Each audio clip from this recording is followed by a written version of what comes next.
As ready as I'll ever be.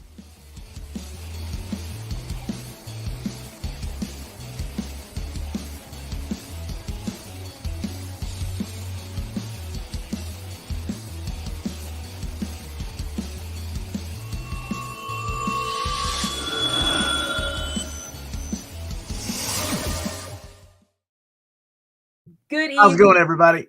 Oop, I'm sorry. Go ahead. Destroyer of Worlds. Wow, that's epic. Yes. Totally not a scroll as well. I'm really glad that we both chose opposite taglines for each other from the different things we're going to be reviewing today. Yes, good evening, all you Minties, and welcome back to another episode of Reelz Talks with your host, the amazing Amanda, my lovely co-host, the Uncanny Omar. Yep. Let's not start Blast. Let's Blast. We'll talk about that. Yeah. So Blaz is kicking us off. So obviously, as you have seen from our thumbnails, we're going to be talking about, obviously, Oppenheimer. We had the pleasure of seeing that last night. And I do say it's a pleasure, but I don't want to give away my score quite yet. But we're also going to talk about Secret Invasion. We're probably going to talk about that first because it wrapped up this Wednesday, full 6 episodes. So if you haven't watched on Disney Plus, feel free to, go watch it if you want to, or just, hear me and Omar's thoughts, and we'll let you know what we think about. We're definitely going to let you know what we think. About. Definitely going to let you know what we think. So we are going to talk about Secret Invasion first. Then we will segue into Oppenheimer because I have a lot of thoughts on that. So, okay. Yes, but Secret Invasion. Oh, son. Oh, Roy. Yes. She's definitely the destroyer of something. Destroyer of Worlds. So we're discussing Barbie. Yes, Barbie is. No, we did that last week. We're not doing Barbie again. We went over. I know, but it is. But to note, it is on its way to be $1 billion movie, and I just remember in our review, someone said it wouldn't make as much money as Little Mermaid opening weekend. So I didn't say that. I'm glad that person didn't bet with me because they'd owe me some money. Let me tell you something too. She cashes in on that. I do. She 100%. Yes. So, okay. Secret Invasion. Let's talk about it. All right. So as you guys know, spoilers. Do you have a spoiler banner we can throw up there so that they know we're talking about and put Secret Invasion? They're gonna know now. Yeah, all right, there we go. Your background too to make it Secret Invasion. I don't care about that show. Sure. You're right. Okay. So obviously, for those who are not aware, haven't watched Secret Invasion, it is about the Skrulls living on Earth pretty much ever since Captain Marvel in the 90s. Not the where it takes place. And Samuel Jackson, Nick Fury and Carol Danvers had promised them a home, or they were going to look for a home for them. And obviously it's been years. Now we are past the blip, and it is like this is even further past the blip, right? I mean, they're talking about several years after the blip because the way they talk. Mm-hmm. So there is no home. Some of the Skrulls have gone rogue and are rebelling against some of the older Skrulls like Talos, because they are unhappy with their situation. They want to be able to live as themselves. They cannot do so on Earth because we all know humans would never accept them, because humans, we're just not welcoming people. That's just by our nature. We are not those people. And it's not just America this time. It's not welcoming. No, it's humanity as a whole. Because as we see with Sonia Falsworth, it's also the British government, like the MI16, right? MI6. Yep. Sorry. MI6, yeah. So it's all across. And so our main antagonist is Gravik, played by Kingsley Ben-Adir, and who we also saw in Barbie.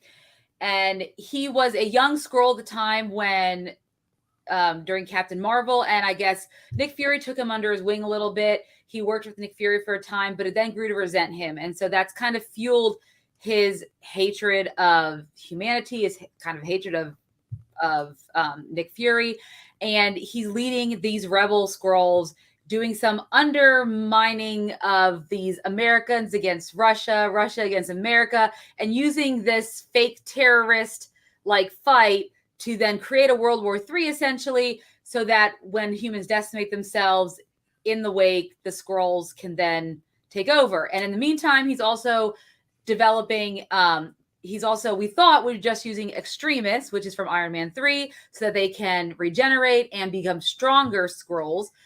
And we've come up to find out that, in fact, they not just want that, but they want DNA from every Avenger that fought an Endgame, every person from the Black Order, like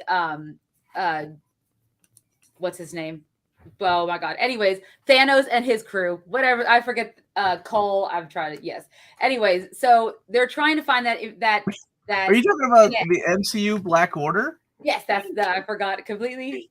What is it, baby? This is totally on topic. Oh my gosh. Omar bought super glue that has to go in the refrigerator. Okay, what? What is that? Super glue in the refrigerator. Are you drunk? And we were playing. No, I'm not playing Scatter.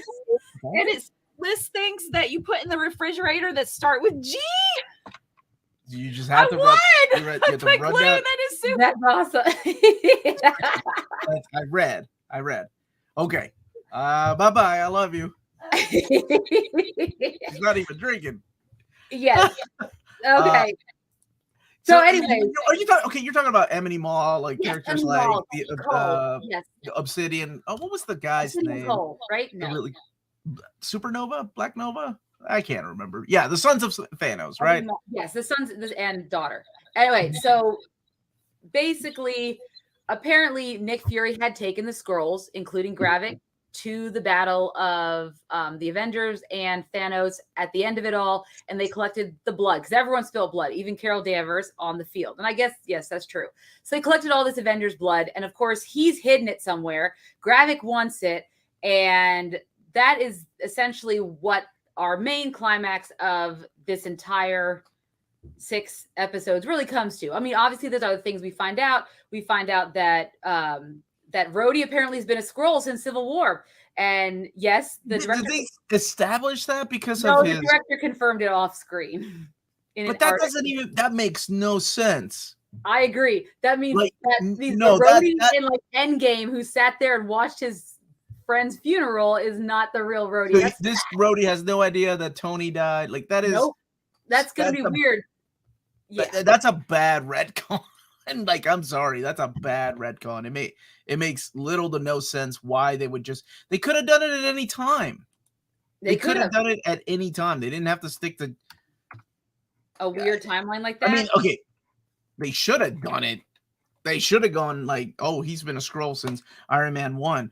To bring back this guy, then that would have been the best thing the MCU had ever done. I mean, and if they're trying to give Don Cheadle some, like, when he gets to Armor Wars, some something to work off, some meat, and he's dealing with these facts that he never got to see his friend who passed away. And I mean, I guess they're giving him something to work with. Mm-hmm.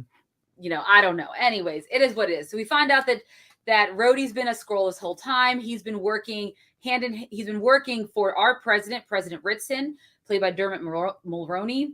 Hashtag not my president. I didn't vote for that guy. Yeah, neither did I. And of course, not my president. He's of course working with Gravik because he's trying to do everything to undermine. He's trying to get President Ritson basically to start World War III. And that's essentially what he's been trying to do this whole time. Talos ends up getting killed by Gravik, unfortunately, which is a shame because Ben Mendelsohn is fantastic. That part pissed me off when he didn't come back, because I was expecting Gravik to come back at the end, or not Gravik, I'm sorry, Talos to come back at the end and be like, "Yo, Fury, we fooled everybody," right? Yeah. And then his daughter Gaia, who's played by Emilia Clarke, we see, you know, in the beginning of the season, we think that she's working for Gravik. Turns out she's kind of like a double agent. And she ends up taking the extremist or injecting herself with it. So when Gravik tries to kill her for being a spy, she is resurrected. And then towards the end of the episode, she's the one, not Nick Fury, who ends up taking Gravik out because she injects herself with like every Avengers DNA ever. So she becomes the super. So she becomes the super Skrull. And basically, the most powerful person in the universe. She has Danvers power. Okay, wait a minute. Well, who said that? I don't know. I mean, she has everyone's power. She has the strength of like Thor and Hulk. She has Groot's weird arm thing. She has Obsidian stuff. And she has Ebony Maw's mind control and Mantis's little thingies and Carol Danvers' light energy. To me, I was like, she's got it all. And that's a weird... You can't see her using like 4 of these at the same time, so she might not be that powerful, right? She might just be like using 2 at the same time, like flight and antennas, which is whatever. Yeah. So she became the super duper Skrull because she was able to defeat Gravik, even though he had the same kind of abilities, didn't he? Yeah, because his arm would become like I think Groot's arm and stuff, or was Yeah, it? that's Yeah, how he killed that one guy that was like, "Well, I don't think we should have done that." Like, yeah. oh, So his he he ends up doing what ends up happening is of course Nick Fury and Sonya Falworth, which is the MI6 agent played by Olivia Colman. They end up telling President Ritson the truth. They capture Rhodey and that scroll. Guy is able to rescue all of the humans that have been trapped, the ones that are basically the scrolls are taking their memories and using their personalities, including Rhodey, including Everett Ross. Of course, we knew he was there as well. And so they're all free now. And President Ritson now has declared war on the scrolls, which is not really what Nick Fury wanted. Oh, and by the way, he's married. I forgot about that part. To a scroll, because by the name of Vaya or Priscilla on whatever day she wants. And so Nick Fury ends up going back to Saber because he's trying to broker some peace treaty between Kree and Skrulls, maybe to try to help them get off planet because now humans are going to be hunting them. Sonya Falworth decides she wants to work with Gaia to help Gaia's people find their place in this world and keep everyone safe. And of course, Nick Fury pretty much threatens Ritson and tells him he's a one-term president, I guess, thereby insinuating we're going to get Harrison Ford's Thunderbolt Ross in Brave New World whenever that comes out. And he takes his wife and they go up to Saber to do the good work and I guess prepare for the Marvels movie. I don't know. So let's talk about it, Omar. okay. Secret Invasion, 6 episodes, mini series, special event. Okay, I feel like my thoughts. Oh my gosh, I was just talking to my buddy Jess about movies because he was like, "Man, don't you enjoy anything?" And I'm like, "Yeah, I like Mission Impossible 7 and I liked Oppenheimer." Because we were talking about Secret Invasion, and Yeah. I was like, it's really difficult to like something. Like I'm trying to find something good there because there could have been something good there. It's not like the cast was awful. The cast, for the most part, I thought was. I mean, it's the return of Samuel L. Jackson in this big role, and him and Talos had amazing chemistry. But they killed Talos in such a stupid way that I really thought he was going to come back. But much like X-Men 3: The Last Stand, where you don't see Cyclops come back, I was like, oh my God, they really killed this guy. Like, why? What was the point of that? I thought the villain was really lame. Like, no threat at all. And I don't mean that in like physique and look. I just mean like, I don't know, maybe it was the delivery, the way he acted. I just thought it was a really lame character. The bioengineering of Super Skrulls, that's like something that we've seen in the comics. That comes from the comics. Yeah. But a Super Skrull is really special, though. And the idea of giving the Super Skrull powers to just all of his Skrull team to go and take over, but he wants to weaken humanity by having them kill each other, but they want to be more powerful to take on the superheroes. Yeah. I just felt like the threat wasn't really there. There was no threat. There were some nice scenes in there, like action sequences. Yeah. The trying to assassinate the president when they're taking out the cars. Yeah. That was really cool. But the fight between Gaia and Gravik was, oh man, I hate to say this. It was just CG awful. It was awful when they were just flying around. Yeah. It kind of reminded me of like, for all how wonderfully made WandaVision was, you still have the ending fight scene between her and Agatha, and you're still like missing that. Yeah, there's still something there that was missing. Brother, I forgot they even killed Maria Hill. That's how much I forgot they killed her. Because I don't think she's coming back. And I'm not saying she was my favorite character. I have Maria Hill posters over here and over here. I mean, I don't know, but I don't. But it wasn't like I forgot. I'll be honest with you. That's how slow paced, and that's actually honestly how off paced this was. Because you have an action sequence, and then through action sequences, you almost have like these drawn out dialogues, and it's like I don't know who filmed this or who directed it, but it was just so weird to see that. I think I know what the problem is on that, but we'll talk about it. The actor that played Gravik was awesome. I'm sure he's great. I've only seen him in Barbie and this. So he does not stand out. I did not like his portrayal of his character. I just thought, and then a lot of it might have to do with the script and the direction, right? Like the director saying, "Oh, you got to play this character." Like. I just didn't see a threat in his character. I did appreciate a few things though. The chemistry between, like I said, Talos and Fury, I thought was excellent. I wanted more of that. I kind of wanted just that. We don't need this huge thing happening. And of course, what's her name? Olivia Colman. Oh my gosh, phenomenal. I would, but honestly, when is she not? Right? Yeah, she's always. What role has she been in where she has not been? Yes, she can elevate the crappiest of dialogue. I really like when Gravik revealed at the end of Fury, you know, do I look like somebody you know? Like, this is the first person that you told me to go and kill when you sent me on a mission as a young Skrull. I thought that was a really cool twist. Like, that's a really cool idea. I dug that. And honestly, I kind of dug the first 2 episodes, but I wanted more. I wanted, and maybe it's just expectations at this point. Yeah. But it felt like there was just nothing happening. And then we get to the tail end of the secret plan, and it was just, CG awfulness by the end. I don't know about, like, Fury and his wife. It's Samuel L. Jackson, and sure, he had a wife. And he's mentioned that in the past, too. But in a Nick Fury joking manner. Yeah. You know? I thought it was like it's supposed to be like a secret, like I'm in trouble kind of thing. I didn't realize he actually had a wife. I thought it was supposed to be code for we're being watched.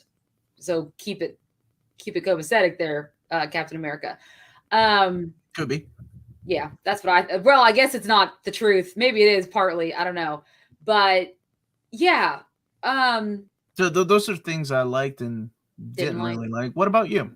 What did you like about the show? What I like? So I love, like, Ben Mendelsohn's Talos to me is one of my newer favorite characters that appeared later on in the MCU. And I think him and Nick Fury, or him and Samuel Jackson, I agree. Their chemistry was fantastic. If we could just have kept that and we didn't need backstory about Nick Fury, I love that he has a wife. That's great. But I don't know if we needed that. We already have a really beautiful relationship between him and Talos. I don't need to see another relationship between him and Vara, or Priscilla, whatever she goes by, whenever she's Skrull or not Skrull. And I don't think I needed that. I don't need you to humanize Nick Fury for me that much, because you're already humanizing him enough by just the way he develops his strong friendship and love with Ben Mendelsohn or Talos. And I would have loved to see that carry through. Even if you still want to kill Talos at the end of the thing, if he has to sacrifice himself to stop what I guess is not that big of a deal. All these underhanded ways, Captain America or Falcon Winter Soldier was the same way. It's like these underground plots to use terrorism. And I get it. They're supposed to be ground. They're trying to make it ground level. But when you have 6 episodes, it makes the pace seem slower. And because they're weaving a lot of backstory into it, because now we have to understand how he met his wife, and we have to understand his relationship with Gravik. So there's all these back and forth with these backstories. And I think that ends up taking away from the pace of the film or this series. If it was like a 2.5-hour film, a lot of that stuff probably would have been chopped out. Yeah. And it would have been a tighter story. And I think it would have resonated better with me, maybe you, maybe other audience members too. But Ben Mendelsohn, Olivia Colman, obviously. So some of the acting in it, fantastic. I like the beginning. We talked about it, me and Maddie, when we did the first episode. I was interested in where it was going. I liked how it started, with that, there's Skrulls everywhere, and Martin Freeman's character was not really, he was a Skrull. He wasn't really. I forgot Martin Freeman was in the damn show to begin with. Yeah, he was in the beginning and the end. That's it. So I was like excited to see where this would go. And then after the second episode, I was like, okay, where is this going? And it just felt so, there was some great action. I liked how they, especially with Olivia Colman's Sonya, they made her a darker character than we've seen from our heroes in the past. She's a complicated hero, obviously. She's not a Captain America by any means. She will use any means necessary to get information, if it's torturing someone, killing them. And that showing that level, I really enjoyed that. I thought, okay, we're going for this darker, this darker tone, which of course we're going to see hopefully when they make Born Again, if that does happen. And then of course with Deadpool 3. So they're getting us ready for these darker, and even Guardians 3 was kind of dark in places, right? So they're getting us ready for that. And I appreciated that. And I thought Emilia Clarke did okay as Gaia. I just don't really understand even now. That character was not fleshed out at all. Well, what's her end goal? Like, I don't understand. Is she now the leader of the Skrulls? Well, she took off with what's her face, but it was like there were episodes that she was only in it for like 4 or 5 minutes. I know, and I don't even know she was a double agent. Yeah, and we have to hear about how she, of course, fell out of favor with her dad because she didn't like the direction he was going either. Like, he just kept waiting on Fury, and she was young, and that's what young people do. And yes, okay, I get that. And I don't know.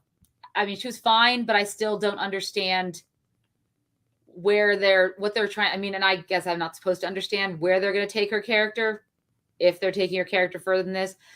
But I don't know. It was fine. I wouldn't even say it was fine. I really wanted to like this. I was excited for it. This should have been something special when you have Samuel L. Jackson coming back and doing a TV show, right? How much was the budget on this? Was like $220 million. Yeah, and when not that that's huge. That's not huge, but it's a lot for a TV show. And they're not getting. It's not like it's going on the box office, so it's not. Where are they making the revenue back? And that's Disney's problem. But that's another topic for another conversation. It's another day. That's another day. One of my biggest complaint about this particular show was the writing, and a lot of that. Okay, at the same time that I was watching the last 2 episodes, I was wrapping up this, which is one of my favorite series, and the portrayal of Nick Fury in here is one of my favorites. And I'll be honest, I miss not just that Nick Fury, but the Nick Fury when it was Joss Whedon at the helm. Yeah. Like Ant Meet Boot. Like the badass Nick Fury that is 5 steps ahead of the game, which they wanted to do here. Yeah. But instead of him actually doing things, he just talked about it. He was like, oh, I knew that this was like, no, Nick Fury is smarter than that. Yeah. Like, I kept waiting for the shoe to drop. The other shoe, like, he's playing, this is all game. And then never dropped, really.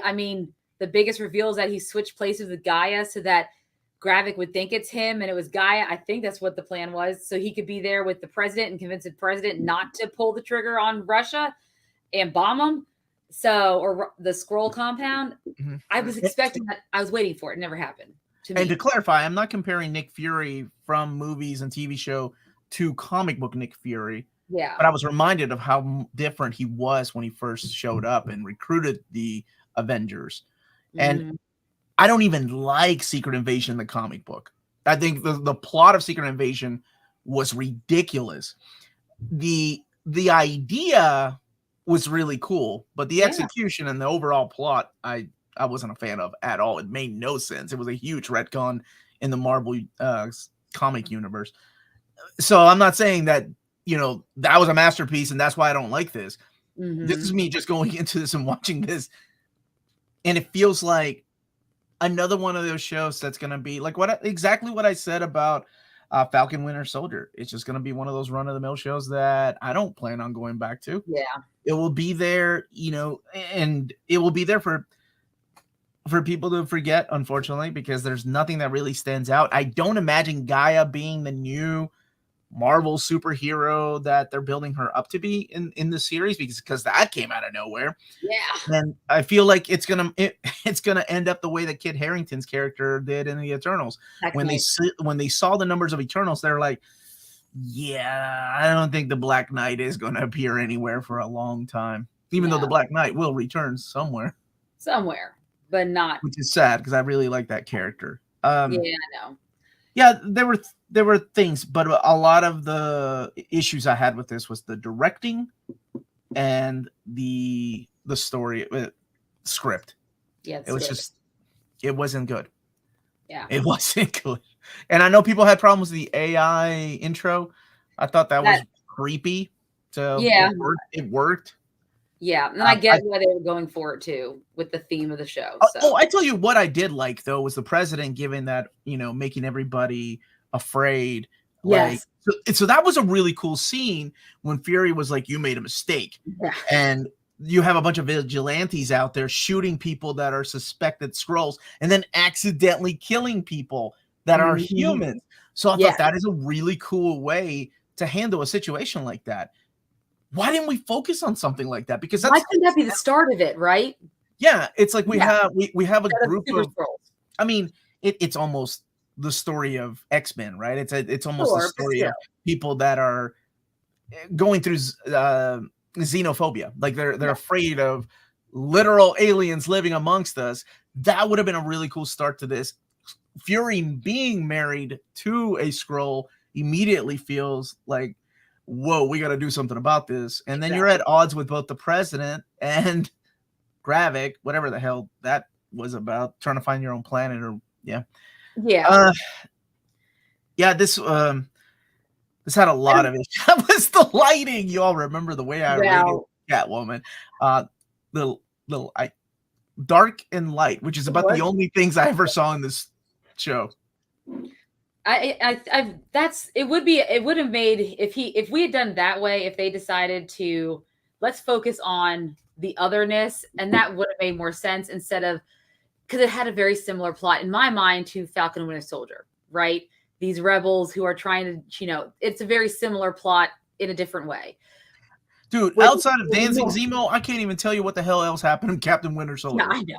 Well, that one speech that he did was really good, and then of course, anyways, but I don't understand why they had to make everything so personal for Nick Fury either, because it was like, well, he has a wife, and this guy, it's personal because, and that's why he gave the excuse why he didn't call the Avengers or any of the superpowered people. I did like that though. Personal to me, and I was like, okay, I get it. We need to explain away. We don't need to get the big guns down here for everything. That's a Fury thing to do. I did like that. But I mean, and my mind is that's because we have to have a villain that has a personal relationship with him, and that was his reasoning. And I was like, wait, there's many reasons why you don't call the Avengers for this sort of thing. I don't know. I don't think we needed so much of this personal factor for Nick Fury, but I guess they are trying to flesh his character out, because at this point he's only ever been a minor character in every Avengers movie, right? So this is their way of trying to flesh him out. And I was hoping for more. I know Samuel Jackson's older, but he's not that much older. Harrison Ford still, okay, his stunt double still trying to do stunts. I think that Samuel Jackson might do a little bit more too. I don't know. It was, I guess in a way, at least it wrapped up the story of the Skrulls, maybe? No, because now here's the thing. Where does this lead? Are we getting a second season? Is this gonna because we know that the big Avengers movies are about Kang Dynasty. What does that to do with the Skrulls? So then is this gonna are they still doing that? I thought they've been pretty quiet lately. I don't know. Well, with the writers and actor strike, they can't do anything. So they keep pushing everything back. I just don't know what they're I was just gonna say, as long as you liked it, that's all that matters. That's all matters. As long as you liked it. That's exactly. That's awesome, man. Yeah. There's a lot of things I like that nobody else does. That's The Flash. Like the Flash. I think I gave you the Flash an 8. This was awful though. Or Venom. Venom was a good one for you. That everyone it was not. I mean something that everyone else liked but you. Everybody loved Venom. I hated that movie. Martin, good night. You didn't even say good morning to us. Well, maybe it's his morning. What? Oh no, I love Zack Snyder's Justice. I think I gave Zack Snyder's Justice League a 10 out of 10. I thought it was phenomenal. But I don't know what this though. Anything else that I wanted to talk about? The script could have been better. Fury delivering his lines. It's Samuel Jackson. He does what he does. Blaz had mentioned, is she going to be another super powered person they're just going to forget about in the MCU? And I do wonder like the Black Knight. Yeah, like the Black Knight. Like, what is her purpose now? Because I don't really see where are we getting. Maybe she'll join Excalibur. She'll join Excalibur. She's gonna go if that happens, head out with what's her face? Falsworth. Falsworth will become Union Jack. Then we're gonna get Henry Cavill playing Captain Britain. Megan will join. it'll be great. Know. I'm just making up crap. I have no idea what they're gonna. I don't know if there are plans. Tevye is Rhodey Scroll in Endgame. According to the director of this of the series, he's saying that I guess yes, because apparently they switched him out when he was getting worked on after Civil War. So I guess he would have been a Skrull at that point. I mean, it's hard to say how long because when she released him, he couldn't walk. He could stand. She said, "Hold on there, Colonel," and then they grabbed him, and it made me wonder. Okay, because his legs don't work because he never got the real legs, or the fake ones to begin with, or is it because he's been sitting there if you're sitting there for 3 years, yeah, your legs would start to atrophy. I get it. That would happen, even if it's like 3 years since Endgame. So I don't know. A lot of this, man, this could have been done so much better. Mm-hmm. I think this goes back to Bob Iger's comment about oversaturation. Well, there wasn't any thought put into it that could have made the viewer like. Yeah, I don't know. It was just it should have been better. So there's some really good questions and comments. Henry Captain is Captain Britain. I know a lot of people are wanting that. Dude, really sold on that. Beth. Both Venom movies were fire. Both Venom movies should be lit on fire. On fire. Two different. I think those are two different. Shouldn't the Avengers be on the Wakanda health plan? If only that. Yeah, no one would ever have to worry about anything. Well, not everything can be solved. Time for a rematch with Jon Snow, Black Knight. Bring back the Russo brothers, dude. At this point, oh my gosh, I know. I think he's canceled, but Joss Whedon, I love his scripts, man. I know. Like I know people hated Age of Ultron, but I actually liked Age of Ultron. I think, and Age of Ultron, I don't blame him entirely for Age of Ultron. I blame Disney or the studio for telling him like you need to take it in this direction, but we can't tell you why. Like that's the issue. So, dude, that's awesome. You've seen Claremont? I love that. I love that dude. Doesn't this make Rhodey? Yeah. Let me see. There was another comment here that was really good. Derek, good evening, folks. Time to bring back the Russo brother. T'Challa wasn't cost. They didn't want to recast. Yeah. If your expectations are higher than what's delivered naturally, you're going to not like it. But at this point, the expectations, since honestly for a while now, with Love and Thunder and She-Hulk and Ant-Man and Wasp, I've never liked any of the Ant-Man movies, though. You know, it has been like, I'm going in here with the lowest expectations. Yeah. And screw the cancel culture. Bring back Joss Whedon. How did Nick Fury get the Thanos DVD? DNA. The DVD, I don't know. They don't do DVDs anymore, apparently. So he clearly spilt blood because we saw. That makes sense, right? Yeah, that I'm okay with. If anybody's gonna collect blood and gunk from people, it's gonna be Fury. That makes sense. 100%. Yeah. Amanda, Barbie made more than The Flash in 1 week. Make what you will with that information. Barbie is a blessing to Warner Brothers because The Flash is a monumental failure for them. So Barbie's going to help monumental. It's not the worst failure. No, it is what. Like I said, I read the articles. It's one of the worst superhero box office flops in the history of superhero movies. Warner Brothers too. It's not. Yeah, this is going to help offset all of that because it's going to be $1 billion. It's already over 500. It's already over 500 mil worldwide. More than Superman 4, like a bigger flop than that. Well, in the 80s, yes. It didn't, but Superman 4 didn't cost that as much as The Flash did to make. Batman and Robin, like a bigger flop than Batman and Robin. Did not cost as much as The Flash to make. So yes, a bigger flop if you look at how much it cost. I don't believe this. I'm gonna have to crunch some numbers a little bit later. Okay, let's go ahead and give it our final score. out of 10. Ladies first. Amanda, Secret Invasion, out of 10. What would you give it? Anybody else that watched it, by all means, please leave give us your rating out of 10. What would you give this out of 10? So when Maddie and I did our first review of the first episode, I gave it, I think, a 7 out of 10. It's good. Yeah. But now I'm going to go with like a 5.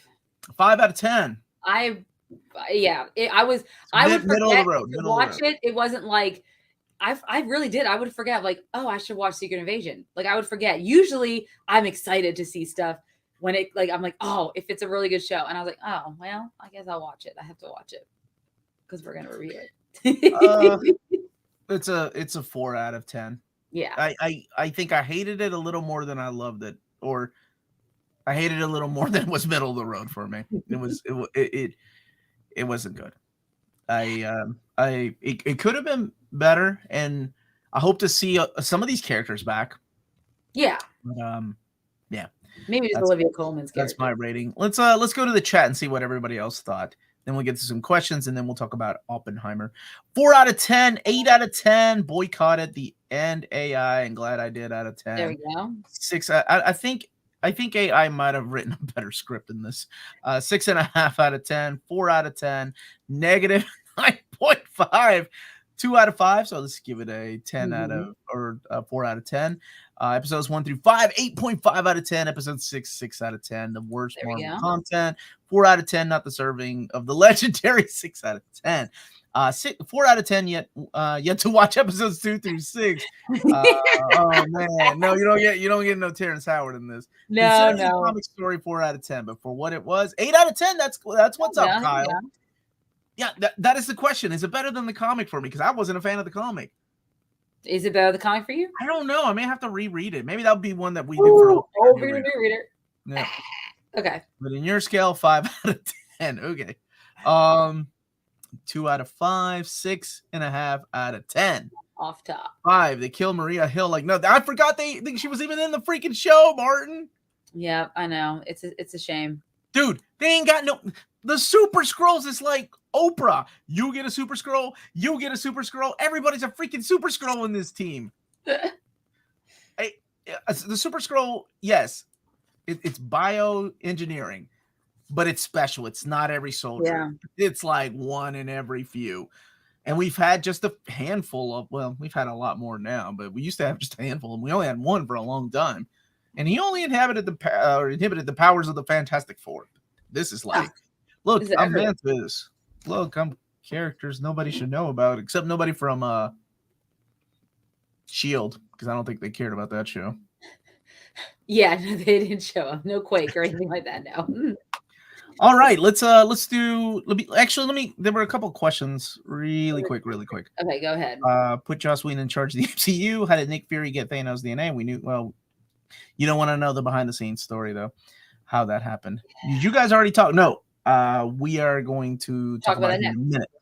Amanda, you did that. We did. Omar and Amanda, assuming all of the Chapek overseen projects already in the can will end up proving similarly terrible, how quickly do you think the MCU and Disney financially might manage to recover if Brave New World arrives to both critical and popular acclaim? Well, that would depend on if Bob Iger continues to hold out with the rest of the producers on the actors and writers strike. Here's what I think is going to happen. I talked with this Omar in regards to Disney, right? Because Disney's always has its periods of ups and downs, right? The 80s was a dark period for Disney, right? Then they had their renaissance with like Little Mermaid and all that stuff. Then by the time Home on the Range came out, if everyone remembers that, with Rosie O'Donnell and Roseanne Barr. No, Roseanne Barr. Yeah, Roseanne Barr.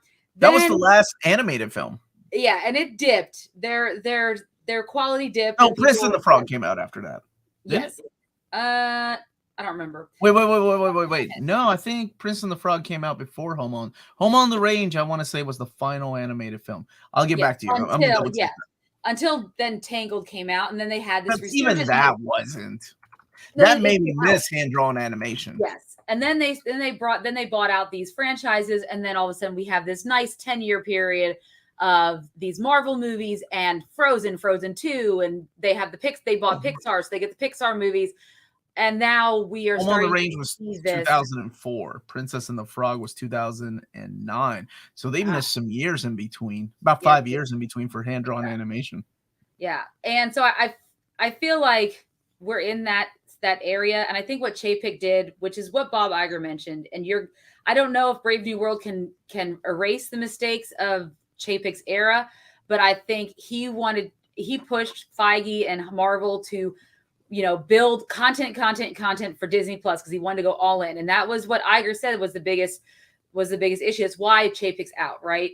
That they lost a lot of money because they expected, for some reason, I don't know how Netflix does it, but no one else can seem to make the streaming model work where they actually make money off it. And I really don't know if Netflix is making money off of it as much as we all think they are, but they're suffering because of that. And here's what I think is going to happen with the actors and writers strike going on. And we don't know how long it's going to last. It'll be, I bet, October until we start to see negotiations, next year until we see any. I hope that's not the case, but I'm worried it will be. I know Spider-Man Beyond just got delayed. Yes. And so did Craven. Craven got delayed. Anything, all the Sony stuff they just went through and delayed. Yeah, but that sucks is that's already done. I know. It's ready to go. Exactly. But they want to be able to promote it with actors, right? And they can't. So they're going to push it. And Marvel's already pushed a lot of their slate. And I know they've announced a lot of things, but they've done that in the past. And I think when all said and done, we might see a streamlined timeline of Marvel content. Things that we have heard about that might be coming down the pike. I don't know if they'll come to fruition because it sounds like to me like Iger is going to want to minimize how much money they're spending on original content for Disney Plus in the future. He's already selling off their television assets like ABC, all their broadcast TV stuff, or he's trying to anyways. So Loki comes out October 6th. Marvel's November 10th. Echo November 29th. We already know Echo.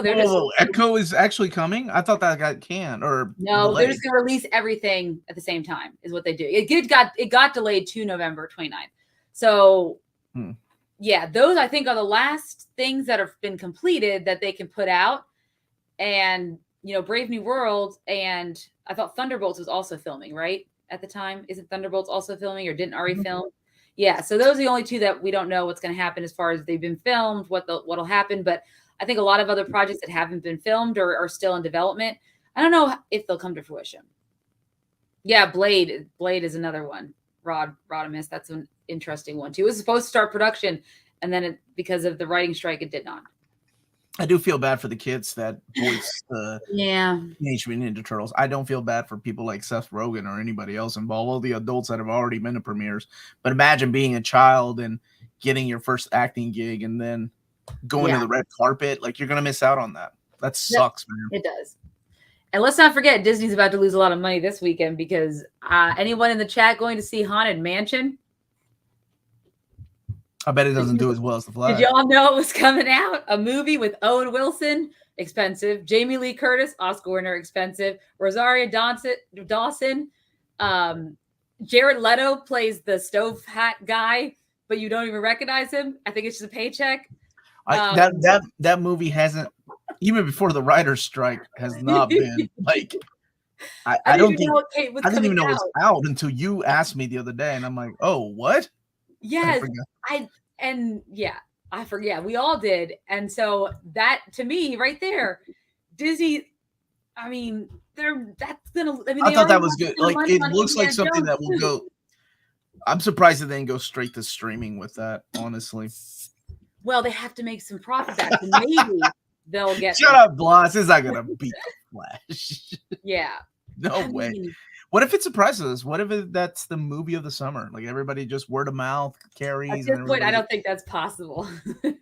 I'm just saying, people start dressing up like Haunted Mansion characters. People do that regardless. Yeah, I don't know if it's gonna work, but DeVito's in it. Yeah, he is. Yeah, I still don't. It's like a medium or something like not a medium. He's like a writer who is interested in ghosts. Anyways.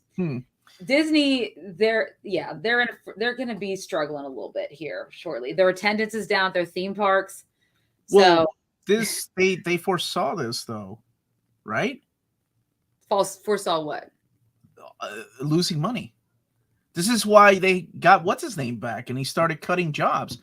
Yeah, They hired 3,000 people. This wasn't just because. I mean, that I hate to say this, but that's what a good CEO does. They trim the fat. Yep. Every CEO does that, and that's why I've been at jobs where I was part of the fat being trimmed because a new CEO took over, and that's what they do. They crunch numbers, and they're like, "This is how we're going to save money. We don't need this." Yep. And they are already foreseeing, a dip. Whether it's the market crashing, whether it's the country's about to hit a recession, the world's about to hit a recession, or people aren't going to the theaters, whatever it was. I mean, say what you will, he did see this coming.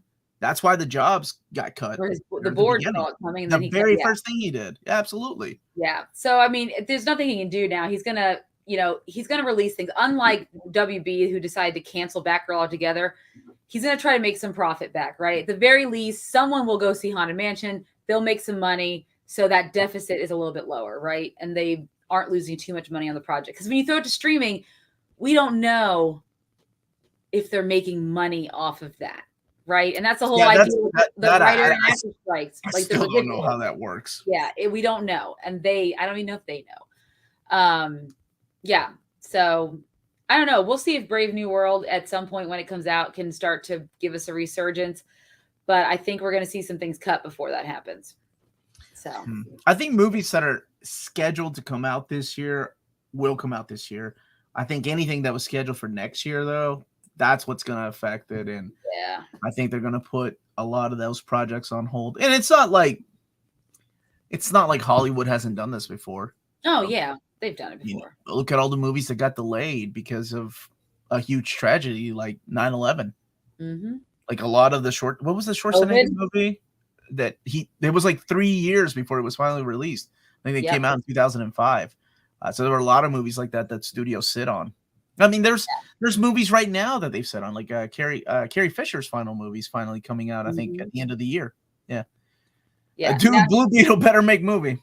Yeah. Now, Derek, this is interesting because it depends on who's making those horror movies. So A24 is still allowed to produce because they are an independent production company, and they have signed an interim agreement with the actors and writers unions so they can still film their stuff. So if A24 has any horror movies coming out in October, we know for sure those will probably come out because they've already signed. I think they will, because they've signed interim agreements because they are independent and they are not there's a whole list of them. There's a whole list of productions that are still going on because they're designated independent productions. They are not tied to any of the people in the AMPTP. Yes. Okay. Well, I think movies for October are going to be fine, though. I don't see. At least I haven't seen anything delayed for this year. Well, Craven was supposed to come out and got delayed. That's why that should be delayed indefinitely. Well, I know. I'm just saying, like, I see other people following suit if they think. But I'm talking about. Wait a minute. Craven was supposed to come out this year in October. Oh yeah, but that's a superhero movie they expect to do wonderful. Whereas like The Exorcist, I don't think there would be much red carpet or screenings of that movie, right? Yeah. And I don't know. I'm still excited for that one, and still like I told my brother and I sat next to my brother, and I was like, I bet this version of The Exorcist isn't homophobic or racist, because there's no way they would do that in today. Like they don't do that in today's. No. Even if it's the villain, the most evilest of villains, like they don't do that anymore. Even if it was the devil himself, even if it was the devil taking over a little girl, I was like, there's no way they do that. Yeah. Like it just doesn't happen anymore these days. But that was the thing about like even the first 3 of The Exorcist. So yeah. Did anyone care about the Madam Web movie? I bet the actors cared. The actors did. I mean, I didn't. I want to see like those characters interact with actual Spider-Man. I don't need to. I don't even. That's the draw of those characters. That to me is what makes. Same with Craven. That's what makes them. Oh, Blas, are you the El Muerto guy? You changed your avatar. The one who's supposed to do it, right? Yeah. I don't know that. El Muerto. Yep, Craven was supposed to come out this year. Did anyone care about Madam Web? Michael M's It's Not That. Movies go from theater to home in like 2 months. Yeah, it's crazy. Do y'all remember a time? I don't know how old people are, but movies, like especially big movies, didn't make it home until like 2 years. Oh yeah, 100%. Yeah. Like I remember how big of a deal it was for like Schindler's List to make it on network television 2 years after it was made. Like, it was huge. Yeah, the release schedule's gotten very short because of COVID. Let's face it, COVID changed everything. And I don't think we'll ever see it return to the same. Thanks, Big or not. Good to see you, buddy. Dune can't catch a break, huh? First pandemic and now no, it's not. You don't think it'll be released this year? I don't know. It might be, if as long as everything goes. I don't see that studio waiting on like a promotional tour to release the movie. No, it's people that are going to go see it will go see it. Talking and Zendaya. I mean, you got Wonka still coming out. Yeah. Anyway. All right, Oppenheimer. Let's do it. Let's talk about that really quick. Talk about Oppenheimer. So, Oppenheimer, based on the book.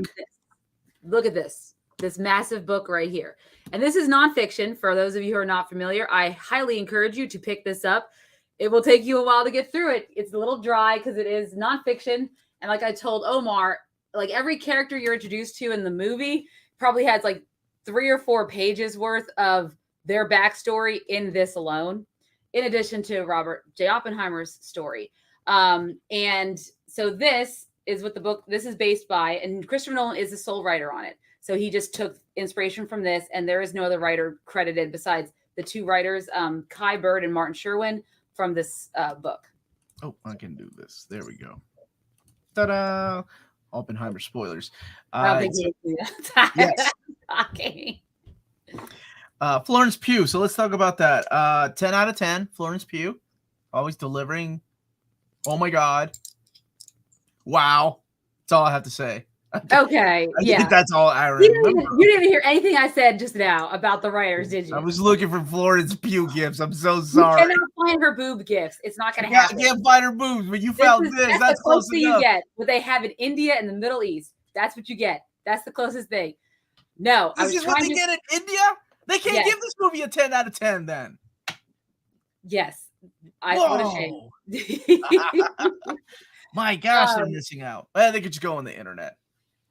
They can. They'll find it, I'm sure. Yes, what I was telling you, Omar, is you'd asked me last night who wrote this. And he did not write with his brother. He is the sole credited writer on this. His brother didn't help him write it. Nope. Well, these 2 are credited. The 2 writers on this, Kai Bird and Martin Sherwin. They're credited probably because he basically took American Prometheus. And you can tell if you read through it. Matt don't joke like this, so I have to read. Did y'all see the after credit scene with Godzilla coming out of the water? That's pretty good, Matt.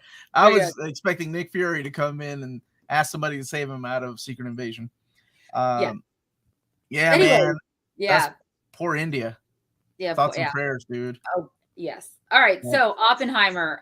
Obviously, it's the story of the father of the atomic bomb. Cillian Murphy plays Robert J. Oppenheimer, and the story is actually told through 2 different perspectives. It is told obviously through the perspective of Robert J. Oppenheimer, but also through, and I didn't realize he was going to be such a significant character, and that's Robert Downey Jr.'s Lewis Strauss, who in, I would say present day, but in like the late 50s, right? Late 60s? Yeah, right before John F. Kennedy becomes president, right? Because he's still a young senator at the time. He's trying to get confirmed to be part of the president's cabinet. And so he's going through this hearing. And of course, since he was in charge of the atomic, the AEC, the Committee for Atomic Energy, he worked with Oppenheimer because he brought Oppenheimer on along with a lot of other scientists. So you hear they ask him a lot of questions about Oppenheimer throughout his testimony to get his confirmation hearing. And that brings us to talk to the Oppenheimer story. But you're also seeing Oppenheimer at the same time, same like kind of present day, or not present day, but a little bit before that, where he is trying to appeal his security clearance denial.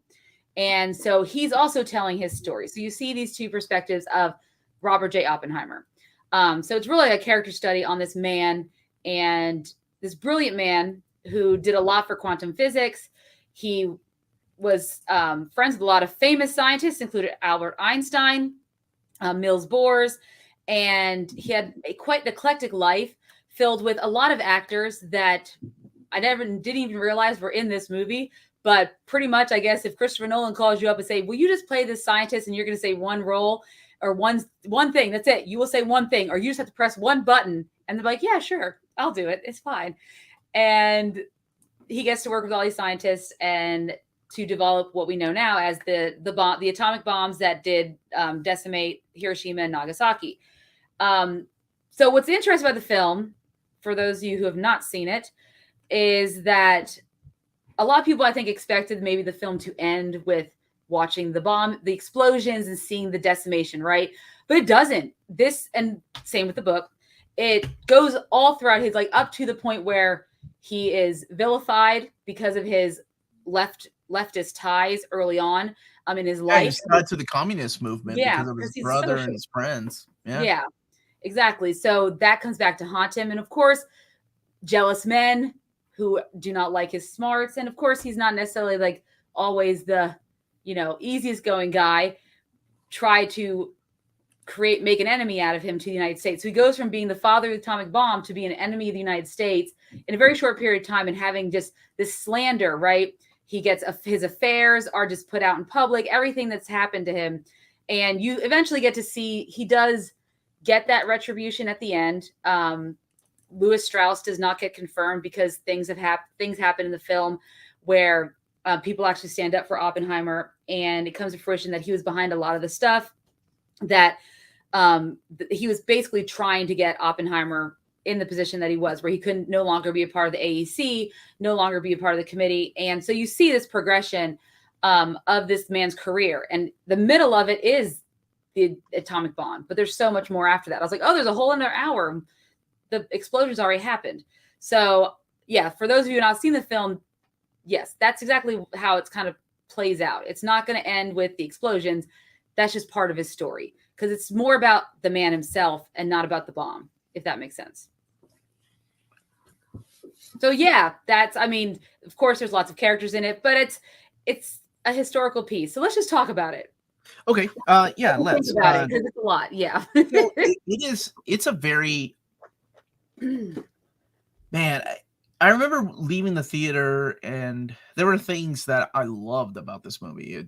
It was a great movie. I judge movies on how many times Amanda goes to the bathroom in the movie, and she only had to go one time, considering she had a big cup. So that means she was intrigued. Right before the atomic test, right before the test, I was like, I'm going. I don't want to miss back. Did I miss it?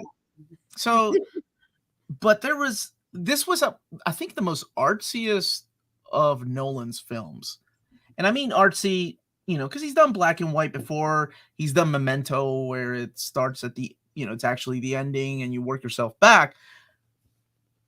But there was some interesting imagery in here. Like, I get the whole scene with him on the plane looking at the meters. Like, he was talking to that one pilot about what he saw. It was a missile, right? And he kept seeing these visions. The beautiful imagery of him being interrogated, and the sound. Oh my God! The sound editing better go up for an award, because it was phenomenal. 100%. But everything shaking behind him. But the one that kind of stood out to me just out of nowhere, almost like crossing the plane in a movie, was the scene. And I'm not complaining, because it was Florence Pugh completely naked, riding him as he's giving his interrogation while his wife is looking at them. That was a really weird artsy scene that I don't think I hate to say this, but it wasn't really needed, because it's almost from her perspective, villainizing the character of Florence Pugh and everything they went for, or everything they did and what she was accused of and what brought them here. It was weird, because the whole time we're seeing black and white footage when it's through Robert Downey Jr.'s character, but then that changed too a little bit, because it was black and white for a little bit, and then it changed the color. Only in the past, when he's talking, when they had that discussion about the hydrogen bomb, the H bomb. That's the only time I've noticed. Yeah, that was the only time, and then they changed that for some reason. Yeah. But yeah, it was really interesting. It was intense, man. Like, you all, I mean, the story going in, how this is going to end. But holy crap, I thought that too, Matt. I was like, okay, I get the in front naked, like there's no secrets. but just her writing him. Like it was, and then you see the shot of Emily Blunt's character just looking at her, giving her the stink eye. It we was don't know if just she's looking at her. She's looking at him the whole because she is. well, I mean, I yeah, think but she's it's looking at him, but it's in an like artsy style that just didn't fit the rest of the tone of the movie. But I guess it's what happens with an affair. It always kind of sticks with you, right? Even if, and of course, it's heavier for him because we know that Jean commits suicide and she was always, and the book talks about her being unstable. She had some mental health issues. Their relationship was very rocky off and on like that. And so there's nothing he could have done to prevent that, obviously. But I think that does weigh on him. And of course, also on Kitty, which is Emily Blunt's character, his wife in the film, who has her own mental health problems, has her own stuff. I mean, in there, they dive a little bit into the drinking problem and giving their child up because they were like, we are not these type of people. We're very selfish people. And there were some good quotes in here. Jet just brought one up, but that was good too. When he was like, selfish people never say they're selfish. Yes. Damn, dude, that was good. Yes. I thought the black and white scenes were told from yes, they were. But then there was a scene at the very beginning that went back to color for no reason. But again, it's just, I mean, there's, oh my God, there's very little to complain about this movie. Yeah. This is the most stacked cast I've seen since Oliver Stone. You're telling me. Oh my dude! As soon as I walked out of that theater, I told my brother, "I'm like, this is all." I felt like I just watched an Oliver Stone flick in the way that it was shot. Like, it's like done in the '60s style of like camera cuts to one person talking, camera cuts to person B. There's no sound editing. There's no a sound clip of your voice as the person is reacting to it. It's just like. I don't know if anybody watches 60s shows, but that's the way TV shows were shot. You know, the different cameras. And also Mad Men. That's the reason why I've really loved Mad Men. That's the way it was shot. There's only a couple scenes where you see both characters together. This is an excellent flick. Like that was such a nice touch. I loved it. I'm sure it was a little jarring at first for people that, you know, aren't used to watching old movies. Yeah. But this was a beautiful mix of Dr. Strangelove and JFK. As soon as I walked out, I felt like this was like Oliver Stone filming this movie in a way, because there was a little bit of that in there too, right? The director putting his own little take on what was happening. That's gonna happen. Did y'all catch this or see the black glove drowning her for a second to make it question if she really did commit suicide? Yes. Because I haven't read the book and I don't know much of that lady's story. Yeah. If all the communists look like Florence, I would not judge them. Dude, I'd be going to every meeting. I'm like, what the hell are we talking about now? That's why he went to every meeting. He wasn't even a communist. He just liked their ideas and he liked some of the women. Callao, viva Peru, carajo. Dude, my dad's looking forward to those games, brother. ¿Cómo estás, hermano? Do I believe Oppenheimer will win an Oscar? Yes. You know, it seems like every time Nolan makes a movie, I'm like, surely he's going to be up for an Oscar for this one. This was great. It's been a while, though. I mean, Dunkirk was up for an Oscar nom, right? Yeah. I think Tenet might have been, too, but I don't remember. That was the movie he did between. Yes. Between. Wow, Tenet. I kind of forgot about that one. Well, it wasn't bad. Yeah. But, no, I mean, with this film, for me, it resonated with me in a lot of ways. What I found, like, because I think a lot of people were expecting it to be something else. Because I had heard there was people complaining that they didn't get to see Hiroshima and Nagasaki decimated. You're seeing everything. I know. Why would you want to see that? I'm sure we've seen you can see it in real life. You see the pictures. You don't. Why do you want to see it on film? They didn't even show, and I thought that was so good. They never showed the aftermath. They're showing pictures to his character, and all you see is his reaction. Exactly. And the reaction is even worse. I don't want to say that. I'm sorry.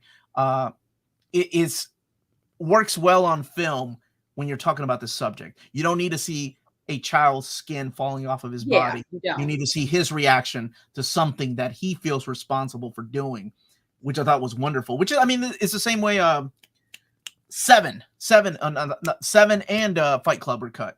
You don't really see the disturbing, gross scenes. You see more of the reaction shots of people, and that makes it even more worse because your imagination is even worse than what could be caught on, on camera. That was a wonderful take on that scene. So I don't understand people griping about that. Like, we've seen enough of the bomb. We've seen the decimation. Yeah. I think they expected to be a straightforward history, a straightforward biopic that leads up to this certain event, this major event that happened in this man's life, but it's not. It's a character study about a man who is flawed, who is insanely smart, and a lot has happened in his life. He has been put on a pedestal. He has been vilified. That's true. I'm so sorry. You're right. But that's what this is, and I think it's so well done as a character study of this man.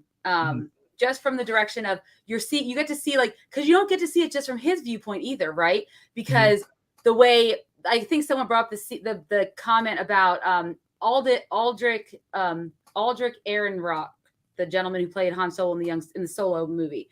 He was the aide that was working with Robert Downey Jr. in the black and white scenes. And he says when Robert Downey Jr. kept thinking that Oppenheimer turned Albert Einstein against him, right? Because he said something to him that day when they went to visit at the AEC, and then Albert Einstein went and talked to him. So he thinks he said something to him to get him turned against him. And he's like, maybe they weren't talking about you. Maybe they were just talking about something important. Dude, and in fact, they were, right? Like, but we see it from Downey's perspective or Lewis's perspective. And then eventually we see it from Oppenheimer's perspective. And I think that's so cool. You're seeing how people perceive this man who is a larger than life presence. I mean, if you read the book, they talk about it a lot. He's larger than life. That's the flaw of humanity to begin with, though. It's how we perceive things. Exactly. Like, one of my favorite quotes is like, you live through life in your 20s. You think everybody's talking about you behind your back. In your 30s, you realize nobody was really talking about you to begin with. And then in your 40s, you don't give a fuck if anybody was talking about you to begin with. Like, that's one of my favorite quotes about life. And it's true in this movie because, dude, when he was like, what makes you think that we're talking about you? Yeah, let's right. Talk about something more important. Because the man is such a narcissist and so insecure about himself. He needs to feel important. And because Oppenheimer embarrassed him in front of a bunch of people, right? And I loved the way Downey portrays Strauss. I hope he gets nominated for a supporting actor nod, because you think he's innocent in all this and he's a good guy and he liked Oppenheimer. But then you come to realize as the movie progresses, no, he really Holy shit. The really didn't like him. Okay, dude, I know you noticed this, and I'm sure everybody else did.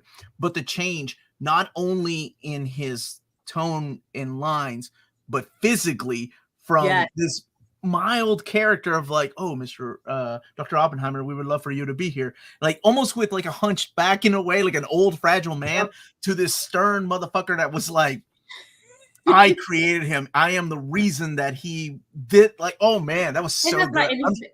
And he's not even the reason. Yeah, and it's so in that vein, I hope that Downey gets a supporting actor nod. But that's what I loved about the film, and also being inside Oppenheimer's mind. So I did like that as far as like the cinematography and the choices the imagery that Nolan uses, right? So we get to see like Oppenheimer.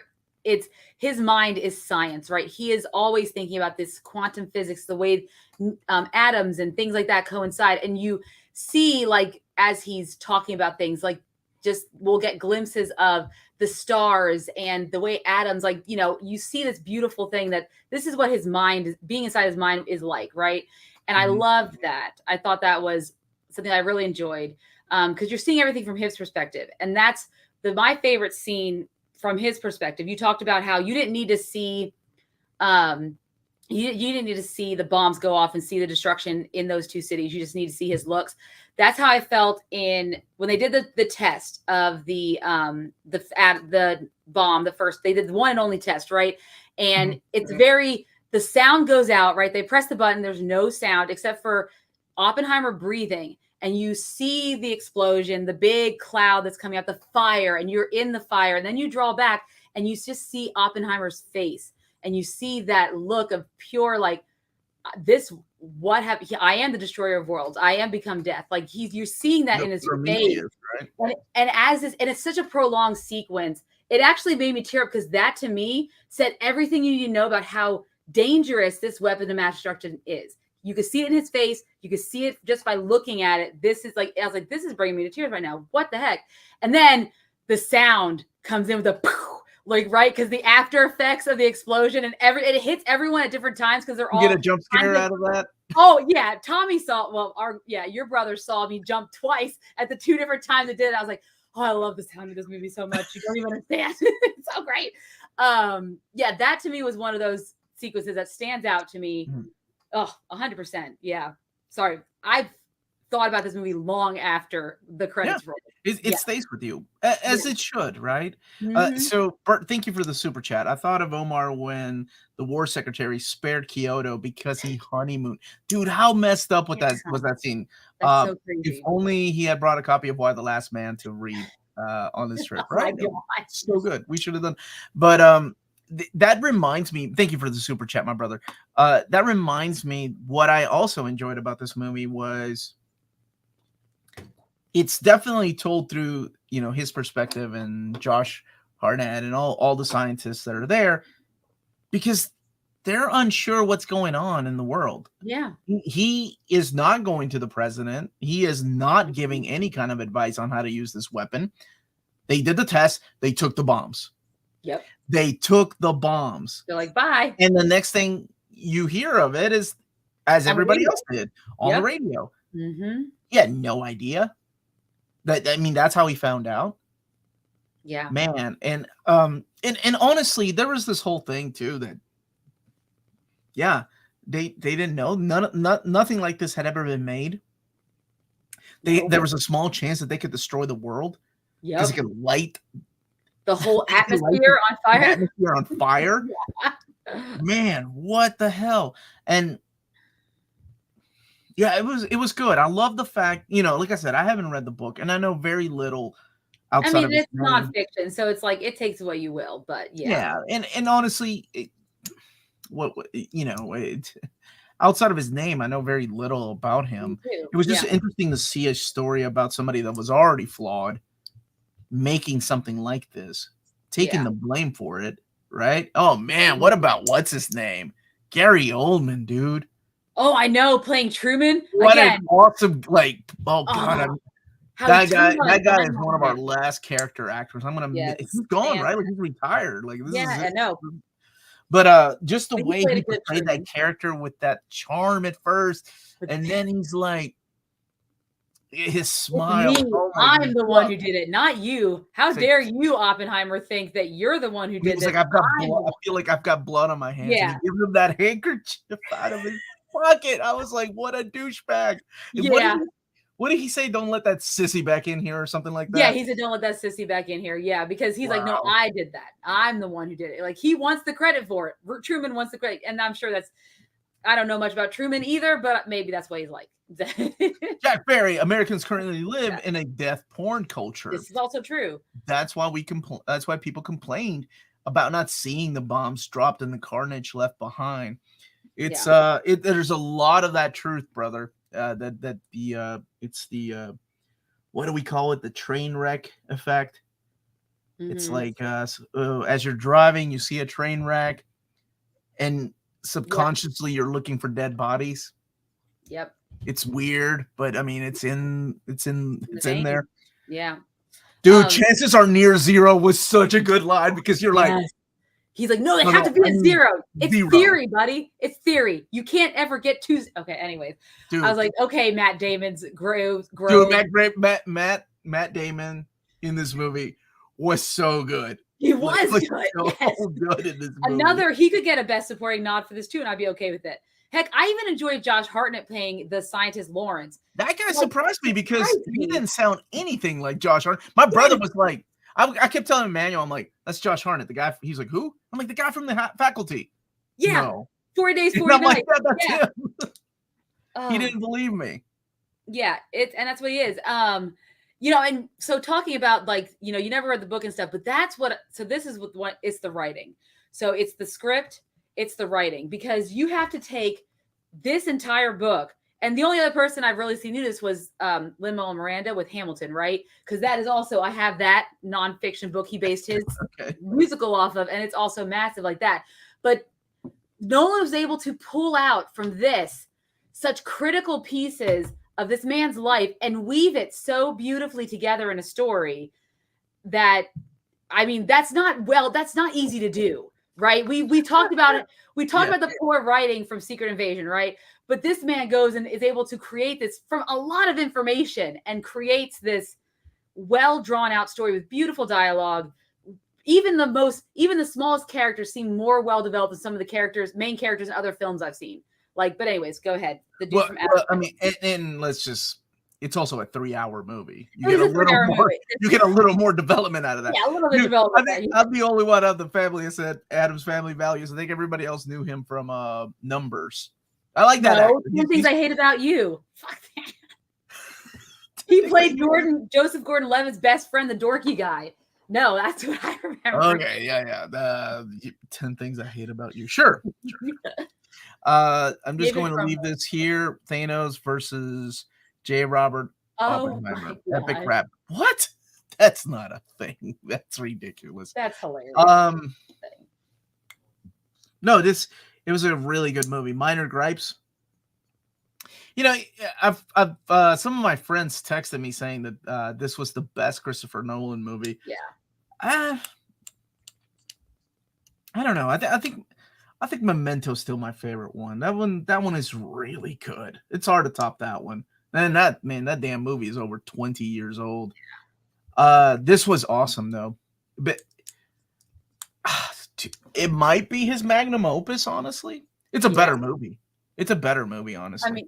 I mean, I love, like, I really liked Inception, Interstellar, but there's some, and maybe it's just I'm a history buff. I find this fascinating, especially the World War II. We always come back to this time period because it is a fascinating period of time, right?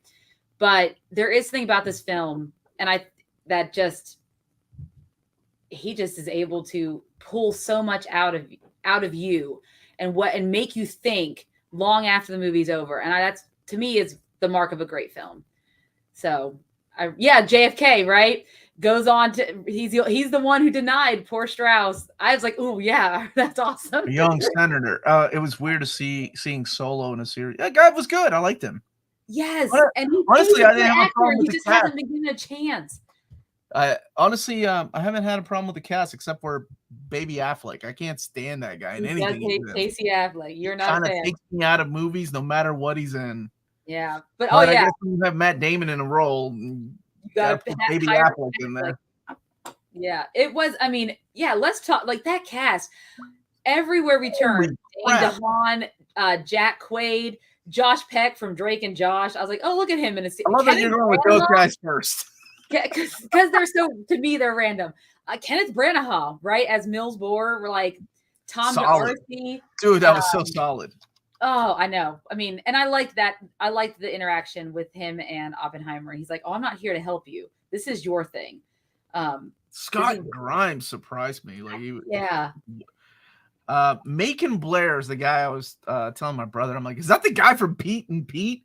And he was like, no, it's the guy from the Birdcage. And I'm like, no, that guy's too young to be the guy from the Birdcage. Yeah, that's like him. Yeah, I've never seen him before. I'm looking at his. I've never seen him before. He looked like the young brother from Pete and Pete. But he was great too as his lawyer. And then what's his name? Who played the lawyer, the opposing lawyer? Oh, that guy's killer and everything. Jason Clark. Oh wow, that's another scene. Like, well done. That reminded me of JFK a lot. So Jason Clark is playing Roger Robb, and he's the lawyer doing the investigation and the cross-examination of Oppenheimer during his private appeals process for his security clearance. And he starts asking Oppenheimer about why he originally was helping with the H-bomb, and then why now all of a sudden you decide you don't want the H-bomb, like so many years later. And he's delivering these lines over and over again. And then you see Oppenheimer's like he's getting like, he's freaking out, and the light gets brighter, like he's about to have like an atomic explosion. Right. And I was like, oh God, this is so intense. And there's just scenes like that throughout that keep you hooked, even though it's not an action movie by any means. It's all dialogue and talk about physics, which I am not by any means well-versed in. I mean, I stopped at like biology and I said, the art's for me, buddy. we go. Right? So, I mean, but still, it keeps you so engaged the entire time. And that's just one example of the, I just love the way that was edited and the lighting. And someone else mentioned the score, because we haven't talked about the score yet, Omar. No, so this wasn't Hans Zimmer, all right? I think this was somebody else. The score was genius. I freaking loved it. Ludwig Göransson. Okay. And he's done a lot of stuff, yeah. So one thing I noticed is he does a lot of the things that Hans Zimmer did, and wonderfully done, is he mixes sounds in there.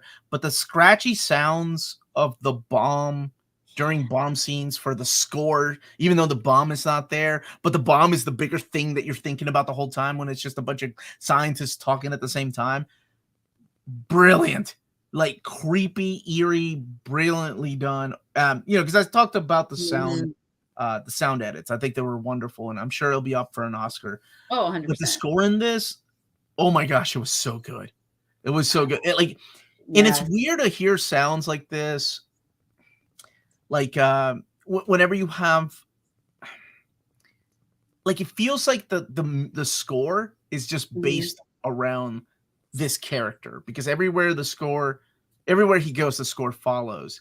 So even in things like stereotypical movies with I'm trying to think of any movie, like even artsy movies like Thin Red Line, a Malick's film, right?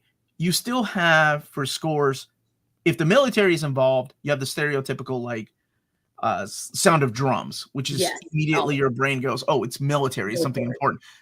None of I didn't hear any drums in this in the score at all. It all was basically revolved around Oppenheimer, and again using sounds, eerie sounds. It was so good, dude. Yeah, movie made me think more about the Comics Code Authority through the prism of McCarthyism, as opposed to contributing to the juvenile delinquency angle. Absolutely, dude. That was nothing but a witch hunt back then. That's all the Comics Code was. It was ridiculous, and I'm kind of glad they did away with it. I mean, even though they still abide by a lot of the rules. The Wired interview where they read Google searches with RDJ and Nolan. That's the one where he said, someone asked the question in the Google search, what would Avengers be like, or what would be if Nolan directed the Avengers, what would it be like? Or what if he that's what you told me? Mm-hmm. Yeah, and RDJ is like, if he directed the Avengers, we'd still be filming it. That's what made me laugh. Did he really write there? And they were he wrote the score to Venom? He did. Okay, I'll be honest, I don't remember the score to Venom. He did a lot of stuff. He did Turning Red too. Hey, brother, Classy Ulysses. I love JFK's, and I've seen the original version and the director's cut. I'm a big fan of not just Oliver Stone. I like Oliver Stone flicks, but I'm a bigger fan of Kevin Costner. He killed it in that movie is one of my favorites. I'm late. Sorry. What was the score out of 10? For Secret Invasion mine was 4 and Amanda was a 5.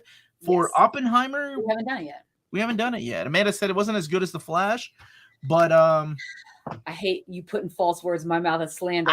You love it. All right. Anything else you want to talk about before we get our final score? And anybody that's seen Oppenheimer, by all means, leave your score. Yeah, start leaving your score in chat. I mean, what is there to? I mean, there's a lot to talk about. There's a lot to talk about. It's already made a ton of money for the kind of movie that it is. Good for Universal. It's Nolan somehow can elevate actors and make them good, even if you don't think that in other projects they're just so. Cillian Murphy better win a freaking Oscar because he disappears in the role as Oppenheimer. He just disappears in that role. He is Robert J. Oppenheimer. There is I don't see Cillian. Don't know if I'm pronouncing it. Yeah. Anyways, I don't see him in that role. I just see Oppenheimer. Downey deserves a nod too for his role. Downey was great, and I mean Downey plays a lot of Downey, but he was good in this. He was good in this, man. After the fumbles of his after stuff after Endgame with Dr. Dolittle and stuff, he needed a film like this to remind people that Dr. Dolittle, fantastic actor. He's great. And he needs these kind of roles. It's time for him. He's done being an Avenger. He needs these kind of roles. Give Downey more of these roles. So Yeah, for me, 10 out of 10. I'm sorry. 10 out of 10. I loved Good this on you. film. Would you say this is your favorite Nolan film? Yeah, 100%. And I think it's just because the subject matter helps too, right? Mhm. I think that plays a lot into if you're going to enjoy a film. But You don't like magic as the subject matter? I didn't cry. I didn't get emotional at other Nolan films. Maybe Oh Interstellar. shit, Interstellar? Interstellar. I'm okay. Oh Wait, my god, when Matthew McConaughey's looking at his daughter. I know. Okay, maybe that's the one. The Oh, one no, that I dude. would have. Yeah. So it'd be hard between the two of those. But this one for me, maybe it's just recency bias. Ooh, we should do like a rank our Nolan films at some point, and that'll give me a chance to rewatch them. That'd be great. Anyways, but 10 out of 10 for me. I thoroughly enjoyed this film. It was I'm glad you beautiful. enjoyed it. That's good. I want all of the awards for it. Oh wow, yeah, I'm sure it will be up for a lot.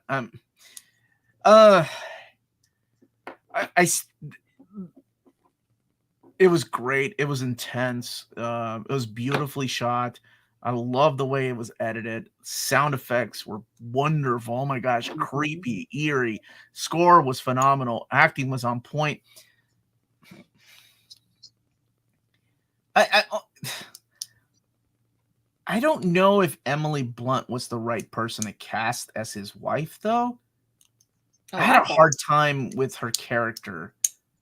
And I don't know why that is. Because I thought she was great in the interrogation, as she's supposed to be. Yeah, and that was you were not supposed to see that coming.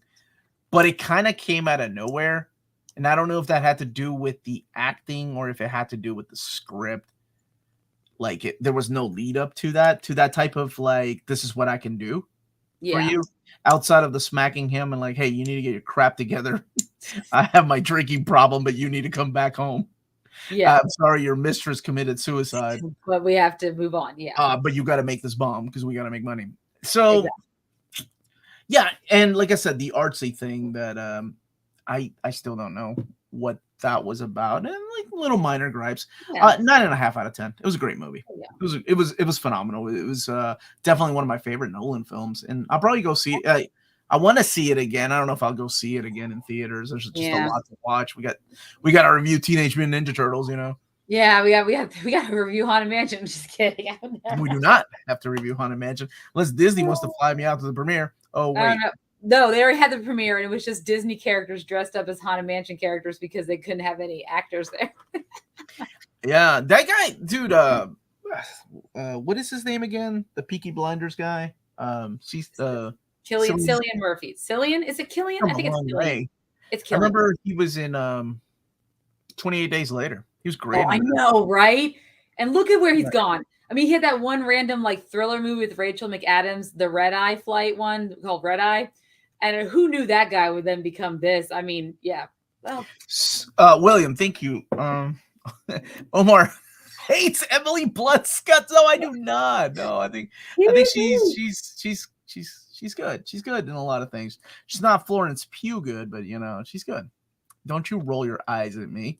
You know, they didn't have to CG Emily Blunt's dress in India. Because you didn't see her boobs. Josh Hartnett, man, where did that? I know that for me was the most surprising. I really enjoyed that because I'm glad they brought this guy back, man. I always liked this actor. I always liked him too. He just had a bout of some really weird roles, but I always found him like because Chronicle, right? And you know he was sexy in his own way. And I always thought he was like a poor man's Leo. Oh, I could see that. But yeah, Aldrich being in there too, I loved it. But Josh Hartnett, because I mean, I crushed on him hard in the early 2000s, late 90s, and I was in Halloween Water. H2O. You know what I'm talking about? That's yes, the joke. H2O, yes. Yes. Okay. Yes, he was in Halloween Water. I was like, wait. Oh, I know what you're talking about. Yeah, but I mean, he was good in Penny Dreadful, like because that's where I started seeing like he started coming back. I know he was just in Black Mirror, and I saw that episode that he was in, and I like that. I haven't seen that one yet. Yeah, where he's like his projection of himself. It's really interesting, but you know, he was great in the Great. He was creepy as the Green Goblin. I like he's a good actor. He was good. It was just they just did it dirty the way they built that character up. Michael's saying Haunted Mansion could low key be good simply because its original content. No, yeah. I mean, I've heard some reviews that like it is. If you want to like, it's definitely like the ride. It's not going to be an Eddie Murphy's Haunted Mansion, kind of goofy, but the reviews I say it doesn't transcend the ride itself, like how Pirates of the Caribbean wasn't. It took the ride, but it elevated beyond that, right? It was more than just a nod to the ride, where this is going to have a lot of nods to the ride, which it's one of my daughter's favorite ride. We go to Disney World every year. I enjoy it as well. So it'd be fun to go watch it, but yeah. I have no dog in this fight. I've never seen the original one. I've been to the ride. Oh, my daughter loves the Eddie Murphy version. I'm like, okay, we'll watch it. That's fine. How would you say Oppenheimer measures up to Miyazaki's Wind Rises? It's a lot different, right? Wind Rises is a lot different than Oppenheimer. I feel like, and I love the Wind Rises. I made the mistake of seeing it in English because that was the only way to watch it in theaters when it came out here. So it kind of ruined the experience for me. I didn't know that Ano did the voice of the main character until I had seen the American version, so I went to rewatch it. It's a different experience for sure. So I don't know, honestly. They're different in their own way. I think I would give Wind Rises like an 8 out of 10. Oppenheimer gets like a 9.5. I really loved it, man. It was good. And it could be just that I went to see it yesterday, and I may have to rewatch it again to see, to step back, take a look at it. Oh, can you review Twisted Metal? Wait a minute, Twisted Metal?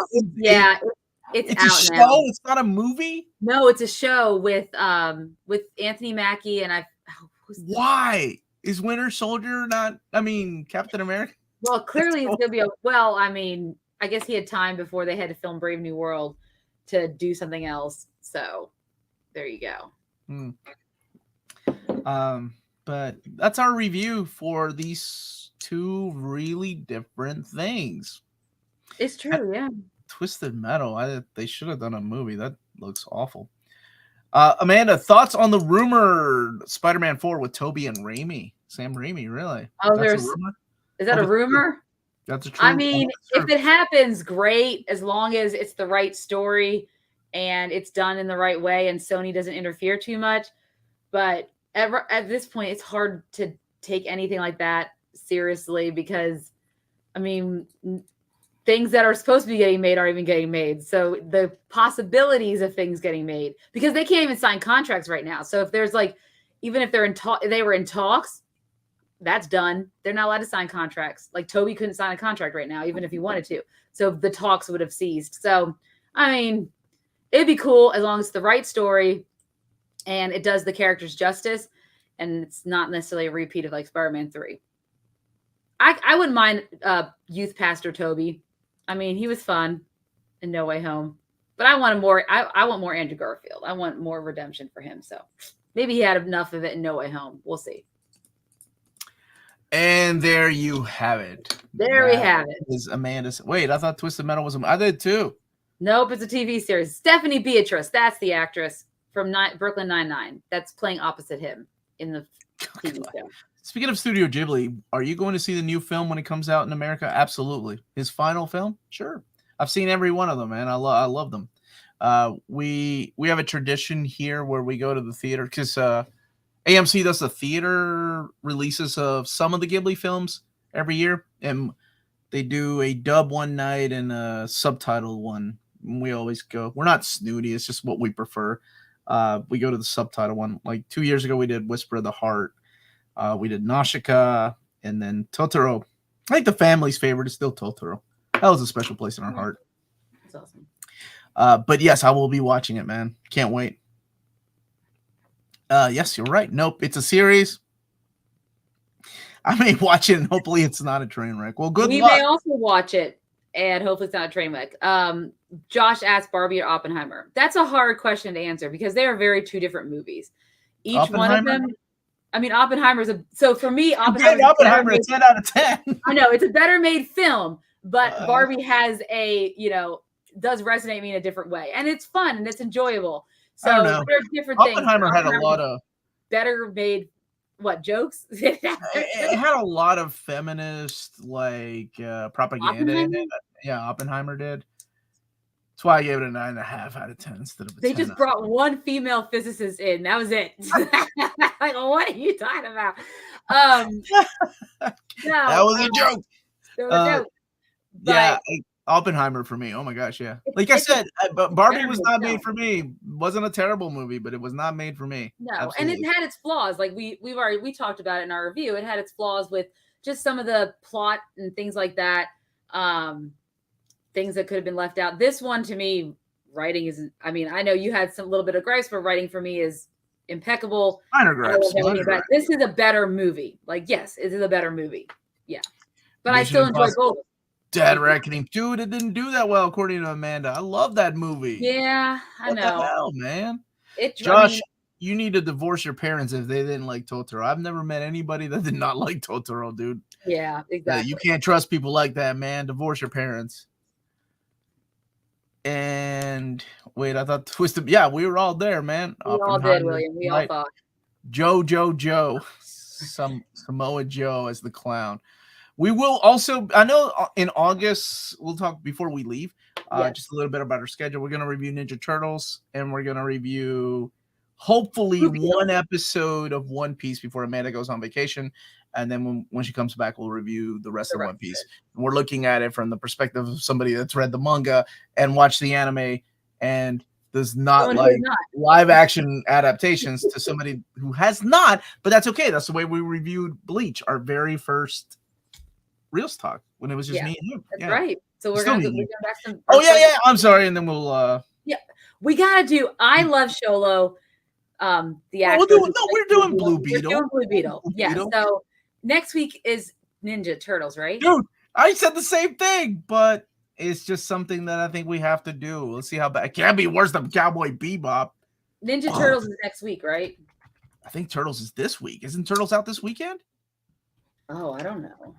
Blue Beetle review should be done as well. Yeah, we'll be doing Blue Beetle. Oh, you're right. It's August 2nd. Yeah. God, that's some poor marketing. No, that's next week. Okay, I was going to say that's some poor marketing. I thought it was this week. Yeah, no. I mean, well, they probably intended to market a little bit more, but they can't. Oppenheimer was great. Yes, it was, Psycho Cleveland. Thank you for yelling and getting right in there. Oh, God, that live action One Piece has me 50-50. Right, it's like, and like Josh says, look, I hate to say it. I hope One Piece is good to get more people on it. I've always said the same thing. I just remember, I have my friend Betsy hated the Harry Potter movies. She's like, they shouldn't exist. People should read books. And I'm like, yeah, but think of how many kids and people read the books because of the movies. Look at it like that. Yep, exactly. And I'll never forget. That's something that Garth Ennis told me too. The point of The Boys, the show, he's like, yeah, it's fine. But the whole point of that show is to get people to read the comics. That's it. So if people get something from that and they're like, hey, I want to check out the manga or anime, that's what's up. That's what it's all about. I canceled my Netflix account, so no One Piece for me. Oh, I thought you were gonna say I canceled my Netflix account because of One Piece. Man, first time in years in the theater. Good for you, man. Good for you, Psycho Cleveland. Oh, dude, I've known about Epic Rap Battle. I just think I don't watch YouTube anymore. You know this. Naruto stage play. It's been a long time since I've watched those, man. Yeah, they were pretty funny when they came out. And then like 2014, right? I remember 2014. Oh my gosh, the height of 2012, 2013. Yeah, they've been out for a while. Yeah. So. All right, Panda. Anything else? Nope. Next week we'll definitely do a review of Ninja Turtles. We might do a Wednesday show as well. Probably be either was it really that bad or was it really that good? We've been looking at a few of those options. I think we had some on our plates. I don't remember what we wrote out, but we'll be doing one of those on Wednesday. Ninja Turtles probably on Friday. And then the following week, we got Blue Beetle, man. So thank you guys so much for watching. Don't forget to hit that like and subscribe button. Remember to follow us on all of our social media channels at NearMintCon. Remember to check us out on Spreadshop for some great Near Mint Condition merchandise, and also on Patreon for $1 a month or more. You can support us here on what we do and get some cool perks in the process. And last but not least, if it's classy and cool, it must be Near Mint. Good journey to all are one. I am Destroyer of Worlds. Wow, you're adding that? That's so dark, dude. You're so in. You're so in.